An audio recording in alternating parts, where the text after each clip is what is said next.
Good evening and welcome to the Channel Studios in London with your international news around the world in 5. Countries across Europe have commemorated the 75th anniversary of the end of the Second World War. In the UK, Prime Minister Boris Johnson observed 2 minutes of silence in London to remember the victims, while the Prince of Wales and his wife, the Duchess of Cornwall, did the same at Balmoral Castle. In Germany, Chancellor Angela Merkel laid a wreath at the Neue Wacht Memorial in Berlin. While in France, President Emmanuel Macron led a simple ceremony at the foot of the Arc de Triomphe in Paris. In the US, Tara Reid, the woman accusing the Democratic candidate for the US presidential election, Joe Biden, of sexually assaulting her in 1993, has said in an interview that he should drop out of the White House race. Her comments came 6 days after Biden said in his first public remarks about the alleged incident that it had never happened. I want to say, you and I were there, Joe Biden. Please step forward and be held accountable. You should not be running on character for the President of the United States.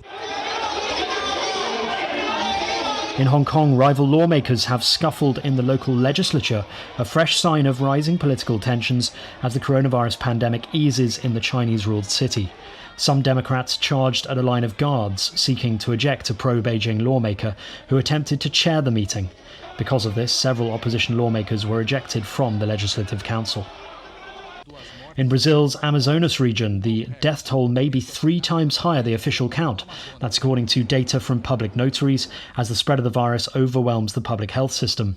The largest of 9 states in Brazil's Amazon rainforest, Amazonas has registered nearly 19.4 coronavirus deaths per 100,000 residents. That's compared to 4.4 for the whole of Brazil. In India, a train has run over migrant workers sleeping on the track, killing at least 16 of the group. According to the local police, the workers were on their way home to their villages. Under the lockdown, all public transport has been suspended, so workers heading home often have to walk long distances to get there. Railway Minister Sri Piyush Goyal said he has ordered an inquiry. In the Argentinian capital Buenos Aires, 27 elderly residents were evacuated from a nursing home after 33 coronavirus cases in the facility were confirmed. So far, Argentina has reported a relatively small number of cases, with 5,076 confirmed positives and 264 deaths. In the US, hundreds of drivers have pulled their vehicles up to a mall in western Washington state to pick up free russet potatoes. With unemployment soaring in the country, demand from food banks is rising fast. At the same time, farmers have fewer outlets to sell their crops, facing enormous surpluses. The coronavirus pandemic so far has infected about 1.2 million people and killed around 74,000 people in the United States.